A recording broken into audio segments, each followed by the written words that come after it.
Bueno, vamos a recibir a nuestro invitado esta mañana, Antonio de la Cruz, director de Interamerican Trends. Está conectado con nosotros desde Washington. Antonio, un fuerte abrazo, bienvenido a la entrevista de nuevo. Muy buenos días, Miguel Ángel. Un placer siempre estar en tu programa. Mira, aquí mismo un televidente hacía la pregunta, ¿qué va a pasar con esto de que hoy lo de las negociaciones que se reanudan en Caracas con el Ejército de Liberación Nacional, la narcoguerrilla, da cuenta una vez más que han preferido Caracas que La Habana, aunque seguramente irán rotando o pimponeándose con La Habana? Y decía Gustavo Azócar, claro, porque es que donde viven el Ejército de Liberación Nacional es en Venezuela, y allí también pues le es más cómodo estar porque siguen participando de la explotación del oro, los diamantes y obviamente de la explotación de las rutas de la droga. Y vimos información hoy también de La Voz de América del incremento de militares rusos a partir de enero de 2023 en Nicaragua, que es otra dictadura aliada de la de Venezuela. Y se preguntan por las iraníes también, y acabamos de ver un audiovisual del cómo en la operación Roraima al sur del país, incluso las fuerzas militares del régimen de Nicolás Maduro amparan darle una mejor posición a los helenos por un lado, pero también a los iraníes para la explotación y el usufructo del arco minero venezolano. ¿Y qué hace Estados Unidos? Se pregunta alguien aquí. ¿Qué respuesta le darías tú? Bueno, empecemos por las conversaciones en Caracas que se reanudan hoy entre el ELN y el gobierno de Petro. Recordemos que Petro anda buscando la paz total. Los helenos o el ELN ha decidido que estas conversaciones ya no se hagan en La Habana, sino en Caracas, porque ellos se sienten que los negocios de ellos, que están muy prósperos, están precisamente en Venezuela, y el ojo del amo es el que engorda el ganado. Entonces ellos necesitan, porque además la estructura de toma de decisión de los helenos no es vertical, es básicamente una estructura basada en redes que necesitan ir a consultar precisamente a los que están en Venezuela. Entonces por eso es que las reuniones de paz con los helenos nunca llegan a feliz término, porque toda la estructura no llega a estar de acuerdo. No es como era la FARC era una estructura piramidal y era mucho más fácil la negociación. En este caso son estructuras en redes y toman mucho más tiempo. Sin embargo, en esta negociación los helenos están muy cómodos en Venezuela porque tienen un gran negocio, controlan territorio, tienen la protección del régimen de Maduro, y por lo tanto esa negociación para ir a un proceso de paz, para ellos no hay muchos incentivos en el sentido de que ellos operan libremente en Venezuela y controlan territorio, que es lo más importante, y tienen muy jugosas ganancias con esos negocios ilícitos, como sabemos, que son el oro y el contrabando de combustible, el mismo, ¿cómo se llama?, la droga, y sabemos cuánto impacta en eso. Entonces, esto es una negociación con Petro, que la ofreció, y que Caracas le permite esa plataforma, porque a la vez, en ese sentido, Maduro se convierte en no solamente un garante, sino en una especie de que permite que su territorio sea utilizado para un acuerdo de paz. O sea que él tiene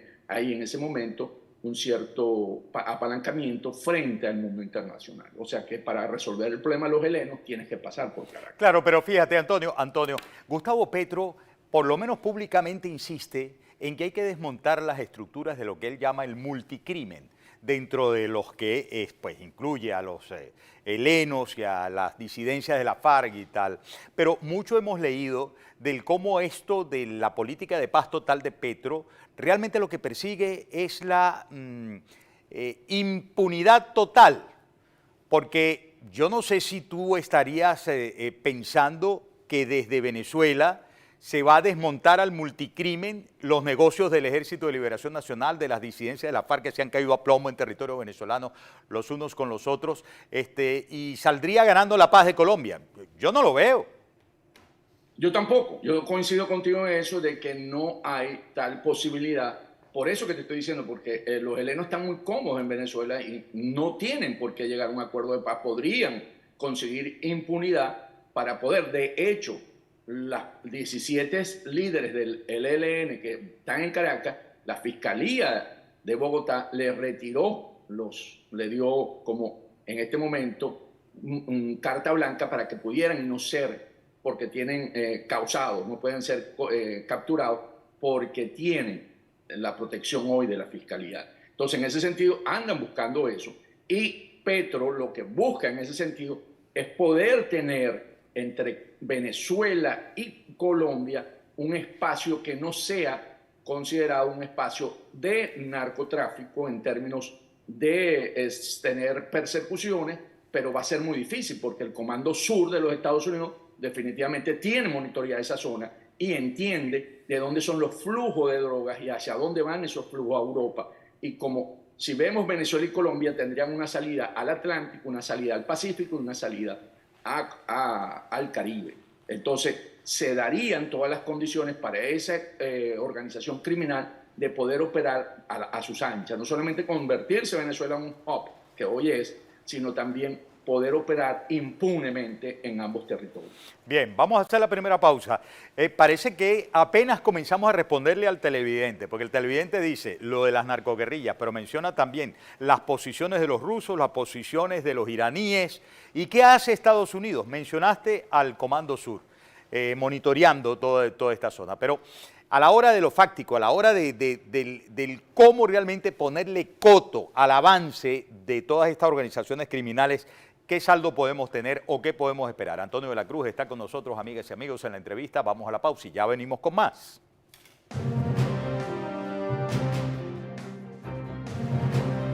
Bueno. Seguimos hablando con Antonio de la Cruz, director de Interamerican Trends. Está conectado con nosotros desde Washington. Bien, Antonio, mencionabas a la vigilancia que hace el Comando Sur de los Estados Unidos a las rutas, tanto por el Atlántico como por el Pacífico, de la droga hacia Europa, hacia África, en fin. Pero una cosa es chequear, otra cosa es actuar, porque se le ve, a juzgar de nuestros televidentes que siguen opinando aquí en nuestra plataforma de YouTube, absolutamente laxo, relajado y más bien tratando de reconocer a estos regímenes o por lo menos no fastidiarlos, ¿no? Mientras tanto se meten los iraníes, mientras tanto se meten los rusos y bueno, hay que estar pendiente de eso, pero hay que estar pendiente no es suficiente. ¿Qué puede esperarse al respecto, Antonio? Actualmente la Casa Blanca tiene situaciones mucho más graves que la misma que estamos viviendo ahorita con el narcotráfico. Por ejemplo, la guerra de Rusia a Ucrania por su invasión a Ucrania. La misma China, que la han declarado su enemigo a nivel estratégico. O sea, los mismos coreanos que ayer lanzaron un cohete misilístico, ¿verdad? Entonces, cuando tú ves ese escenario geopolítico internacional, el mundo de Venezuela, el mundo de la droga, queda a un nivel bastante bajo, o sea, no queda dentro de las primeras prioridades. Y en ese sentido, mientras la seguridad no sea amenazada por estos movimientos, y si bien es cierto, tienen una gran influencia las nuevas drogas, ¿verdad?, que están entrando por la frontera sur y hay una campaña aquí para evitar ese ingreso profundamente que se elaboran en laboratorios, vienen según la fuente de China, ¿verdad? Entonces encontramos que este manejo va a ser controlado, cuando digo por el Comando Sur, desde el punto de vista de poder tener la información y en el momento en que sea una amenaza, y lo hemos hablado aquí, Miguel Ángel, ellos van a tomar acciones concretas. Mientras tanto, consideran que todavía no representa una amenaza para la seguridad de los Estados Unidos. Wow, pero permíteme un inciso ahí, o sea, entonces, ¿qué se va a esperar? Que lancen un misil desde Nicaragua, que lancen un misil desde Falcón, o sea, porque la verdad, incluso Vladimir Putin señaló hace algunas semanas que su aliado estratégico global era el régimen venezolano, es decir, Venezuela es un aliado estratégico global. Ya estamos viendo lo que sin ningún empacho, ningún pudor hace Daniel Ortega con el territorio nicaragüense para, digamos, enclaves militares rusos y la entrega a fuerzas iraníes que son archienemigas de la seguridad de los Estados Unidos, de sus riquezas por parte del régimen venezolano. ¿Qué es lo que pasa? O sea, yo entiendo que me das una lectura de lo que puede estarse, valga la redundancia, leyendo en la Casa Blanca, pero ¿tú crees que están en la lectura correcta? ¿Tú, Antonio de la Cruz? Vamos a poner el caso iraní. Cuando tú ves a una Casa Blanca tratando de reactivar el tratado de armas nucleares con Irán, donde básicamente buscan poder resolver la situación para llegar a ese acuerdo, reactivarlo y poder poner en el mercado el crudo petrolero iraní, que sería alrededor de unos 800, 1 millón de barriles adicionales a los que hoy están en el mercado por ellos. Y que las manifestaciones que hoy sacuden al régimen de los ayatolás, aquí no se han pronunciado en ese sentido, lo han dejado pasar por debajo, sabiendo que es una gran oportunidad en este momento. Entonces, cuando tú dices, si para Estados Unidos ese movimiento interno que podría desestabilizar el régimen de los ayatolás y podría, poniendo un buen sentido, un buen término, acabar con ese régimen porque siguen las protestas, no se pronuncian, Venezuela, el impacto de los iraníes en Venezuela es mucho menor en términos de ese interés de los Estados Unidos, poniendo los iraníes, poniendo los rusos. En caso de los rusos sí es cierto, van a Nicaragua, hacen ejercicio, pero que ellos consideran que hasta ahorita no hay una amenaza real, porque como viste tú, colocar un misil, ese misil va a ser detectado por los satélites de los Estados Unidos y por supuesto eso es intolerable y ahí tendría consecuencias. Pero que vaya gente a hacer ejercicio sí es cierto, es una amenaza, pero no es un riesgo más que una amenaza, es un riesgo, pero no llega todavía a convertirse en una amenaza. Bueno, sí, tú decías, de orden interno en Irán, más de 400 muertos durante esas jornadas. Y la verdad que no se ha dicho absolutamente nada. Mientras esto ocurre, parece que los varones de los regímenes dictatoriales, autoritarios, criminales contra los derechos humanos van cobrando fuerza. ¿Cuál va a ser el alcance, según tu criterio, real de ese nuevo posicionamiento de Nicolás Maduro, por ejemplo, en la escena internacional? Lo están buscando reinsertar ¿quiénes? El mismo Petro necesita que se reinserte dentro del mundo democrático porque no les permite poder normalizar esa relación colombo-venezolana que hablamos inicialmente, porque nadie puede hacer negocios con el régimen de Maduro. Entonces, para poder establecer todas las rutas y todos los mecanismos comerciales, necesitan que Venezuela o Maduro deje de ser hoy buscado por la justicia tener el precio de los 15 millones sobre su cabeza, porque eso es lo que le da a él. La ilegitimidad de Maduro básicamente está por el precio que tiene su cabeza. ¿Por qué Maduro le da miedo salir de Venezuela?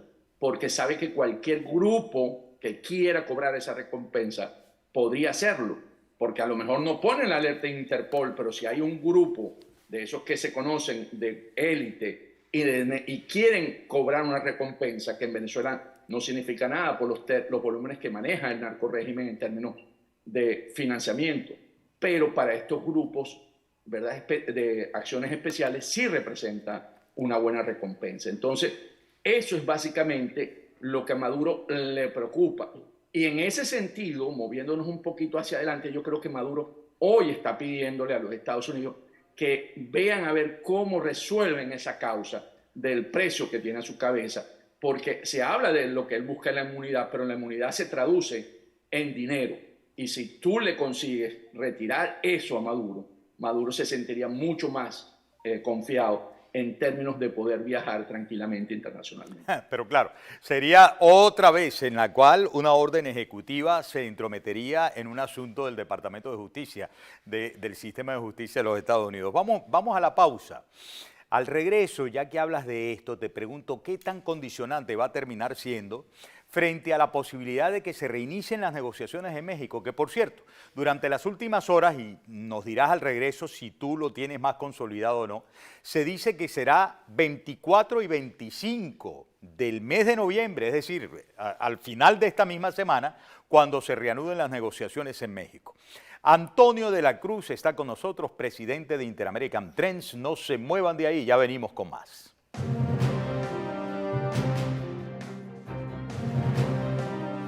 Duélale a quien le duela. Dejamos un interrogante en el aire para Antonio de la Cruz, nuestro invitado, el presidente de Interamerican Trends. Está conectado con nosotros desde Washington y es si él tiene información consolidada sobre la posibilidad de que a finales de esta semana, ciertamente entre 24 y 25, se reanuden las conversaciones de México. O si esto sigue supeditado, por ejemplo, al que, como también mencionaba Antonio, logre coronar su anhelo Nicolás Maduro de que quiten la recompensa en el proceso que el sistema de justicia venezolano le abrió en 2020 por narcotráfico, por terrorismo y por lavado de dinero. 15 millones de dólares de recompensa por información que conduzca a su detención. ¿Qué me dices, Antonio? La ida a México hoy en día tiene mucho más importancia o la busca mucho más la Casa Blanca y la oposición que Maduro, como lo estableciste tú. Maduro planteó sobre la mesa su inmunidad y dentro de esa inmunidad, como lo señalamos, es básicamente el precio de su cabeza. Entonces, ¿cómo cumple Casa Blanca con ese requisito? Pone la situación muy difícil porque vuelve a intrometerse o vuelve a tener que tomarse una decisión por parte del sistema de justicia de los Estados Unidos. La previa fue la liberación de los narcosobrinos, ¿cierto? Es correcto. Okay. La previa fue la liberación de los narcosobrinos y como él aprendió a que podía jugar en ese sentido y pedir y saber que fue un error para mí la posición de esta nueva administración de querer romper la máxima presión y resetear, como llamaron, esa relación, le mostró a Maduro que tiene fortaleza para esas negociaciones. Y en ese sentido, él ha ido avanzando. Entonces, ¿qué ocurre? Ir a México, cierto, esas dos fechas que señalaste son las que se han conversado, pero también se han dicho en las semanas anteriores otras fechas y no se ha cumplido. Porque pongamos el otro escenario. A Chevron se le vence la licencia que tiene hoy el 5 de diciembre para poder operar en Venezuela. Entonces, de la manera, se le puede extender esa misma licencia de no hacer ninguna inversiones en ningún sentido, no producir un barril de petróleo más, pero eso no es lo que quiere hoy la empresa Chevron. Ellos han dicho que si ellos obtienen la misma licencia, ellos considerarían retirarse de Venezuela. Entonces, la presión de los lobistas aquí en Washington viene presionando para que le extiendan esa licencia y poder irse a Venezuela. Entonces, hay una presión para poder renovar esa licencia y básicamente se había dicho que eso también pasaba por México. Entonces, supongamos que no se dé esa reunión en México y se otorgue la ampliación de la licencia a Chevron. Quedaría muy mal tanto el interinato como el mismo gobierno de los Estados Unidos, porque Maduro no tuvo que ceder para obtener que Chevron lograse esa licencia. Entonces, hoy en día la situación no está por el lado de Maduro. Maduro más bien está jugando duro, está por el lado de la Casa Blanca, como dije, y de la misma plataforma unitaria, porque necesitan ir a México para poder normalizar y que no quede esto como otro triunfo de Maduro que a la final va a ser considerado como tal y sigue avanzando Maduro en esa normalización de su figura, que era lo que hablábamos al inicio, cómo lo van reinsertando dentro del mundo democrático. Y no ha llegado todavía Lula a la presidencia, que llega el 1 de enero, que va a ser otro factor adicional que va a permitir que eso siga consolidándose.